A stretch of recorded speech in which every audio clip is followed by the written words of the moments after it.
ఓం శాంతి. ఈరోజు Murali date 31 July 2025. బాబా చెప్తున్నారు, మధురమైన పిల్లలు, మీరు ఉదయమే లేచి చాలా ప్రేమతో బాబా గుడ్ మార్నింగ్ అని చెప్పండి. ఈ స్మృతి ద్వారానే మీరు సతోప్రధానంగా అయిపోతారు. ప్రశ్న: యాక్యురేట్ స్మృతి ద్వారా తండ్రి నుండి కరెంట్ తీసుకునేందుకు ముఖ్యంగా ఏ గుణాలు అవసరం? జవాబు: చాలా సహనం ఉండాలి. తెలివి మరియు గంభీరతతో స్వయాన్ని ఆత్మగా భావించి స్మృతి చేసినందున తండ్రి యొక్క కరెంట్ లభిస్తుంది. అంతేకాక ఆత్మ సతోప్రధానంగా అవుతూ ఉంటుంది. ఇప్పుడు మిమ్మల్ని తండ్రి స్మృతి సతాయించాలి. ఎందుకంటే తండ్రి నుండి చాలా భారీ వారసత్వం లభిస్తుంది. మీరు ముళ్ళ నుండి పుష్పాలుగా అవుతారు. దైవీ గుణాలన్నీ వచ్చేస్తాయి. ఓం శాంతి. తండ్రి మధురమైన పిల్లలు తతత్వం అని చెప్తున్నారు. అనగా ఆత్మలైన మీరు కూడా శాంతి స్వరూపులే. ఆత్మలందరి స్వధర్మమే శాంతి. శాంతిధామం నుండి మళ్ళీ ఇక్కడకు వచ్చి టాకీగా అనగా మాట్లాడేవారిగా అవుతారు. పాత్రను అభినయించేందుకు మీకు ఈ కర్మేంద్రియాలు లభిస్తాయి. ఆత్మలు చిన్నవి పెద్దవి ఉండవు. శరీరం చిన్నది పెద్దది ఉంటుంది. నేను శరీరధారిని కాను అని తండ్రి చెప్తున్నారు. నేను పిల్లలను సన్ముఖంలో కలుసుకునేందుకు రావాల్సి వస్తుంది. తండ్రికి కొడుకులున్నారని అనుకోండి. ఆ కొడుకు నేను పరంధామం నుండి వచ్చి జన్మ తీసుకుని తల్లి తండ్రిని కలుసుకునేందుకు వచ్చానని చెప్పడు. వారికి ఆటోమేటిక్గా తల్లి తండ్రి లభిస్తారు. కానీ ఇక్కడ ఇది కొత్త విషయం. తండ్రి చెప్తున్నారు, నేను పరంధామం నుండి వచ్చి పిల్లలైన మీ సన్ముఖంలో ఉన్నాను. మీకు జ్ఞానంనిస్తాను. ఎందుకంటే నేను నాలెడ్జ్ఫుల్ జ్ఞానసాగరుడును. నేను పిల్లలైన మిమ్మల్ని చదివించేందుకు రాజయోగం నేర్పించేందుకు వస్తాను. పిల్లలైన మీరిప్పుడు సంగం యుగంలో ఉన్నారు. తర్వాత మన ఇంటికి వెళ్ళాలి. అందుకు తప్పకుండా పావనంగా అవ్వాలి. ఆంతరికంలో చాలా సంతోషం ఉండాలి. ఓహో, అనంతమైన తండ్రి చెప్తున్నారు, మధురమైన పిల్లలు, నన్ను స్మృతి చేస్తే మీరు సతోప్రధానంగా విశ్వానికి యజమానిగా అవుతారు. తండ్రి పిల్లలను ఎంతగా ప్రేమిస్తారు? కేవలం టీచర్ రూపంలో చదివించి ఇంటికి తీసుకెళ్తారని కాదు. వీరు తండ్రి కూడా మరియు టీచర్ కూడా. మిమ్మల్ని చదివిస్తారు. స్మృతి యాత్ర కూడా నేర్పిస్తారు. కనుక విశ్వానికి యజమానిగా చేసే పతితులను పావనంగా చేసే తండ్రి పట్ల చాలా ప్రేమ ఉండాలి. ఉదయమే లేచి శివబాబాకు గుడ్ మార్నింగ్ చెప్పాలి. మేము ఉదయమే లేచి అనంతమైన తండ్రిని ఎంత స్మృతి చేస్తున్నాము అని పిల్లలు తమ హృదయాన్ని ప్రశ్నించుకోవాలి. ఉదయమే లేచి బాబాకు గుడ్ మార్నింగ్ చెప్పి జ్ఞాన చింతనలో ఉంటే అపారమైన సంతోషం కలుగుతుంది. సంతోషపు పాదరస మట్టం పెరుగుతుంది. ముఖ్యమైనది స్మృతి. ఈ స్మృతి ద్వారా భవిష్యత్తు కొరకు చాలా గొప్ప సంపాదన జరుగుతుంది. ఈ సంపాదన కల్పకల్పాంతరాలకు పనికొస్తుంది. మీరు చాలా సహనంతో, గంభీరతతో, తెలివితో స్మృతి చేయాలి. అర్థం చేసుకుని స్మృతి చేయాలి. సాధారణ రూపంలో అయితే మేము తండ్రిని చాలా స్మృతి చేస్తాము అని అంటారు. కానీ యాక్యురేట్గా స్మృతి చేయటంలో చాలా శ్రమ ఉంది. ఎవరైతే తండ్రిని ఎక్కువగా స్మృతి చేస్తారో వారికి ఎక్కువగా కరెంట్ లభిస్తుంది. ఎందుకంటే స్మృతి ద్వారా స్మృతి లభిస్తుంది. యోగం మరియు జ్ఞానం అనేవి రెండు విషయాలు. యోగం చాలా పెద్ద సబ్జెక్ట్. యోగం ద్వారానే ఆత్మ సతోప్రధానంగా అవుతుంది. యోగం లేకుండా సతోప్రధానంగా అవ్వటం అసంభవం. మంచి రీతిగా ప్రేమగా తండ్రిని స్మృతి చేస్తే కరెంట్ ఆటోమేటిక్గా లభిస్తుంది. ఆరోగ్యవంతులుగా అవుతారు. కరెంట్ ద్వారా ఆయువు కూడా పెరుగుతుంది. పిల్లలు స్మృతి చేస్తే తండ్రి కూడా సర్చ్ లైట్ ఇస్తారు. శివబాబా మమ్మల్ని చదివిస్తున్నారు అని మధురమైన పిల్లలు పక్కాగా గుర్తుంచుకోవాలి. శివబాబా పతిత పావనులు కూడా, సద్గతి దాత కూడా వారే. సద్గతిని అనగా స్వర్గ రాజ్య పదవిని ఇస్తారు. బాబా ఎంత మధురమైన వారు! కూర్చుని ఎంత ప్రీతిగా పిల్లలను చదివిస్తారు. తండ్రి దాదా ద్వారా మనల్ని చదివిస్తారు. బాబా పిల్లలను ఎంతగా ప్రేమిస్తారు. పిల్లలకు ఏ కష్టమూ ఇవ్వరు. కేవలం నన్ను స్మృతి చేయండి, చక్రాన్ని స్మృతి చేయండి అని చెప్తారు. తండ్రి స్మృతిలో హృదయం పూర్తిగా శీతలంగా అయిపోవాలి. ఒక్క తండ్రి స్మృతియే సతాయించాలి. ఎందుకంటే తండ్రి నుండి ఎంత గొప్ప వారసత్వం లభిస్తుంది. నాకు తండ్రిపై ఎంత ప్రేమ ఉంది, ఎంతవరకు నాలో దైవీ గుణాలున్నాయి అని స్వయాన్ని చూసుకోవాలి. ఎందుకంటే పిల్లలైన మీరిప్పుడు ముళ్ళ నుండి పుష్పాలుగా అవుతున్నారు. ఎంతెంత యోగంలో ఉంటారో అంతంత ముళ్ళు నుండి పుష్పాలుగా సతోప్రధానంగా అవుతూ ఉంటారు.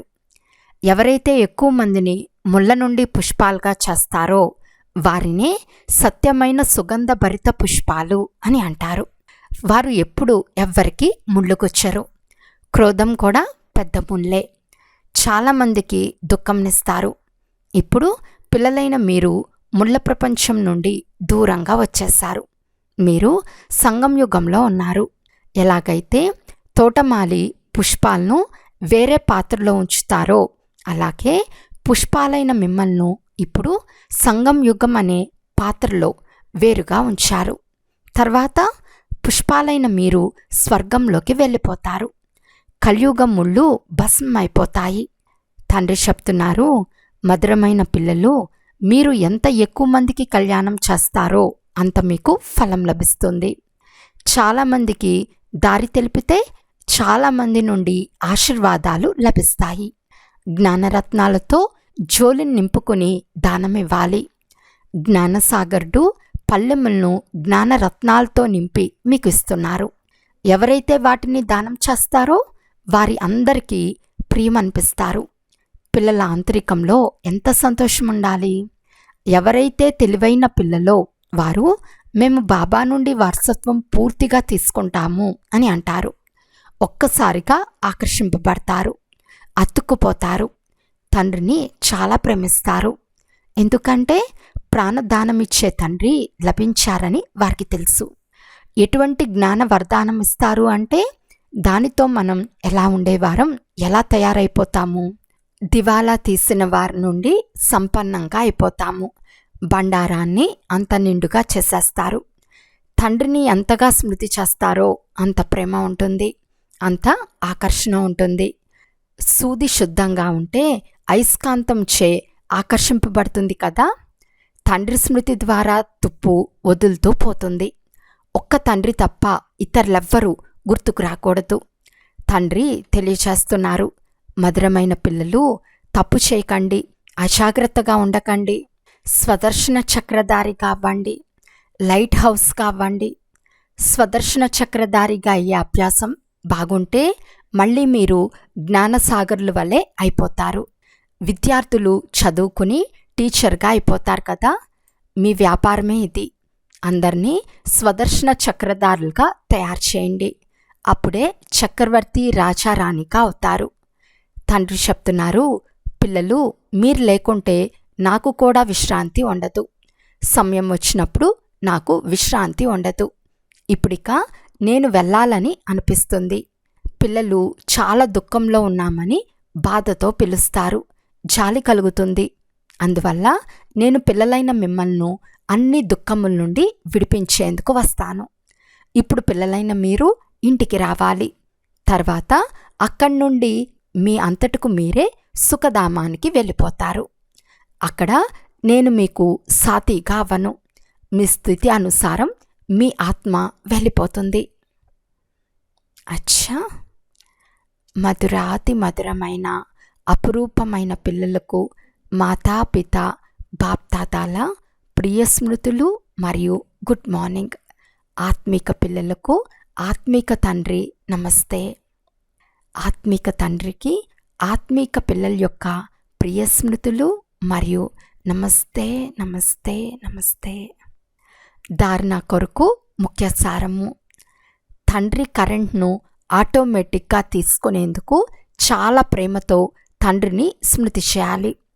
ఈ స్మృతియే ఆరోగ్యవంతంగా తయారు చేస్తుంది. సెకండ్ పాయింట్, అజాగ్రత్తను వదిలి స్వదర్శన చక్రధారి లైట్ హౌస్గా అవ్వాలి. దీని ద్వారానే జ్ఞానసాగరులుగా అయి చక్రవర్తి రాజారాణిగా అయిపోతారు. ఈరోజు వరదానము. అందరికీ సంతోషకరమైన వార్తను వినిపించే సంతోషాల ఖజానాతో భర్పూర్ బండార్ భవ. సదా మేము సంతోషపు ఖజానాలతో భర్పూర్ బండారాలము అనే స్వరూపాన్ని ముందుంచుకోండి. ఏవైతే అవినాశి లెక్కలేనన్ని ఖజానాలు లభించాయో ఆ ఖజానాలను స్మృతిలోకి తీసుకురండి. ఖజానాలను స్మృతిలోకి తెచ్చుకున్నందున సంతోషం కలుగుతుంది. సంతోషం ఎక్కడ ఉంటుందో అక్కడ సదాకాలానికి దుఃఖం దూరం అయిపోతుంది.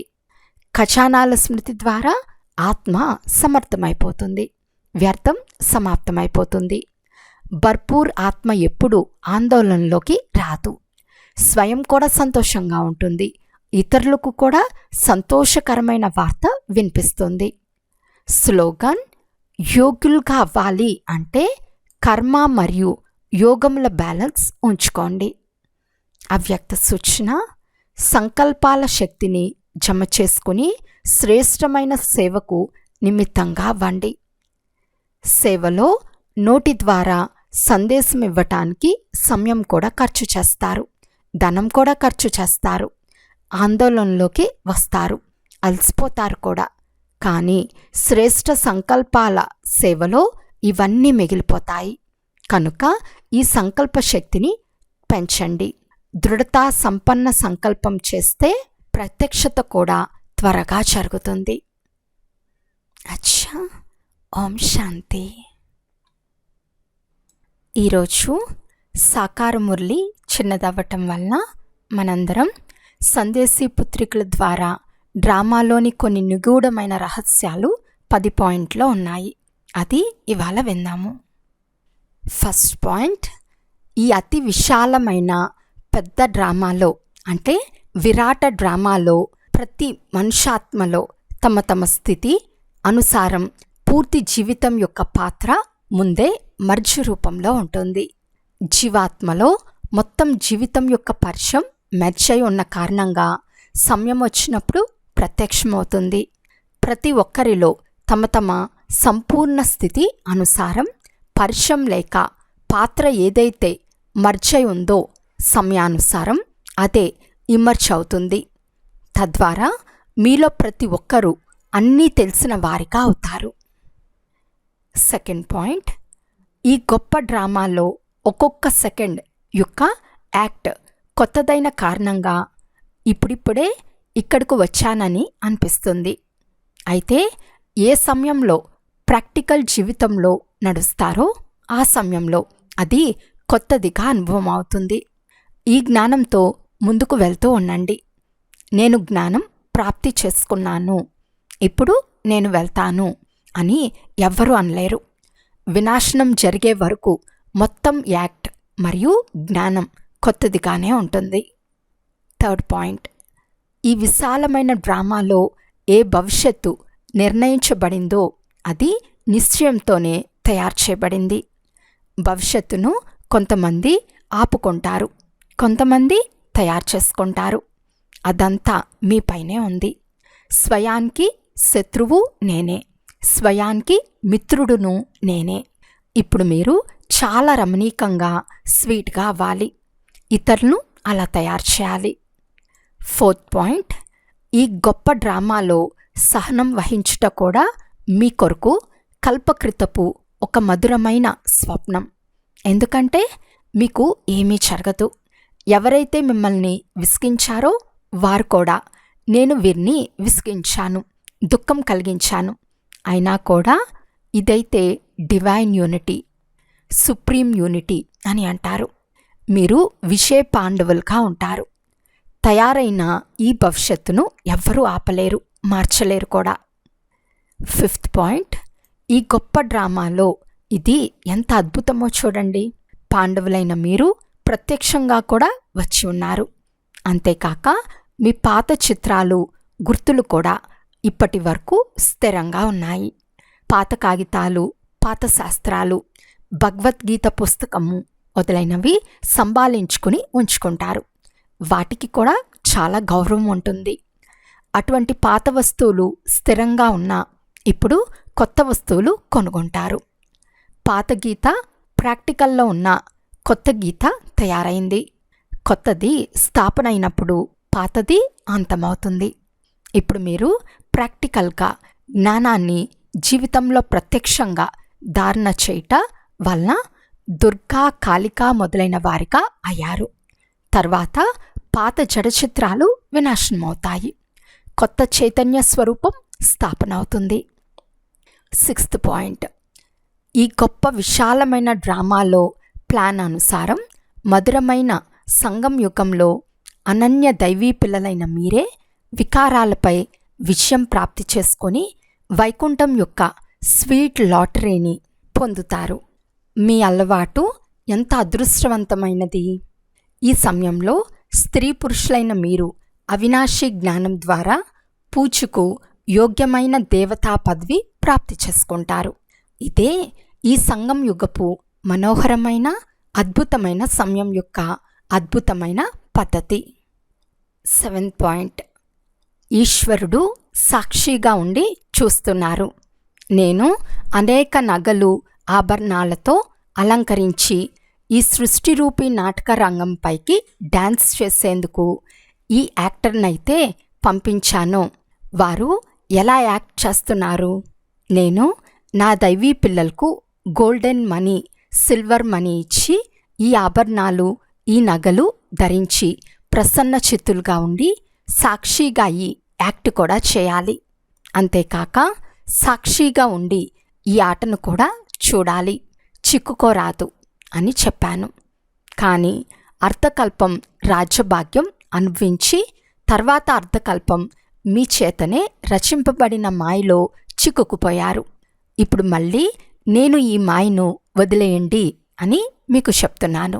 ఈ జ్ఞాన మార్గంలో వికారీ కార్యం నుండి మారి నిర్వీకారిగా అయినందున ఆది, మధ్య, అంతం దుఃఖం నుండి విడుదలై జన్మ జన్మాంతరాలకు సుఖాన్ని ప్రాప్తి చేసుకుంటారు. 8th point. మీకంటే ఎవరైనా ఉన్నత స్థితి కలిగిన వారి ద్వారా ఏదైనా సావధానం లభిస్తే దాన్ని రాజయుక్తంగా తీసుకోవటంలోనే కళ్యాణం ఉంది. దాని లోపల ఉన్న రహస్యాన్ని తెలుసుకోవాలి. ఎందుకంటే అందులో తప్పకుండా ఏదో కళ్యాణం ఇమిడి ఉంది. వీరి ద్వారా ఏ పాయింట్ అయితే నాకు లభించిందో అది పూర్తి యథార్థమైందని భావించి దానిని చాలా సంతోషంగా స్వీకరించాలి. ఎందుకంటే ఒకవేళ నా ద్వారా ఎప్పుడైనా ఏదైనా తప్పు జరిగిపోయింది అంటే ఆ పాయింట్ గుర్తు రావటం ద్వారా స్వయాన్ని సరిచేసుకుంటారు. అందువలన ఏ హెచ్చరిక లభించినా చాలా విశాల బుద్ధితో ధారణ చేసినందున మీరు ఉన్నతిని ప్రాప్తి చేసుకుంటారు. 9th point. ఇప్పుడు మీరు నిత్యం అంతర్ముఖులై యోగంలో ఉండాలి. ఎందుకంటే అంతర్ముఖులుగా ఉన్నందున స్వయాన్ని చూసుకోగలరు. కేవలం చూసుకోవటమే కాదు, పరివర్తన కూడా చేసుకోగలరు. ఇదే సర్వోత్తమ స్థితి. ప్రతి ఒక్కరూ తమ స్థితి అనుసారం పురుషార్థులే అని తెలిసినప్పుడు ఏ పురుషార్థి కొరకు వాదన జరగదు. ఎందుకంటే వారు తమ స్థితి అనుసారం పురుషార్థులుగా ఉన్నారు. వారి స్థితిని చూసి వారి నుండి గుణాలు తీసుకోండి. ఒకవేళ గుణాలు తీసుకోలేకుంటే వదిలేయండి. 10th point. మీరు సదా మీ సర్వోత్తమ లక్ష్యాన్ని ముందుంచుకొని స్వయాన్ని మాత్రమే చూసుకోండి. మీరు ప్రతి ఒక్కరూ వ్యక్తిగత పురుషార్థులు. మీరు మీ వైపు దృష్టి ఉంచి ముందుకు వెళ్ళండి. ఎవరు ఏం చేస్తున్నా నేను నా స్వరూపంలో స్థితమై ఉండాలి. ఇతరులెవ్వరిని చూడరాదు. నా బుద్ధియోగ బలంతో నేను వారి స్థితిని తెలుసుకుంటాను. అంతర్ముఖత అవస్థ ద్వారానే నేను అనేక పరీక్షలను పాస్ అవ్వగలను. అచ్చా. ఓం శాంతి.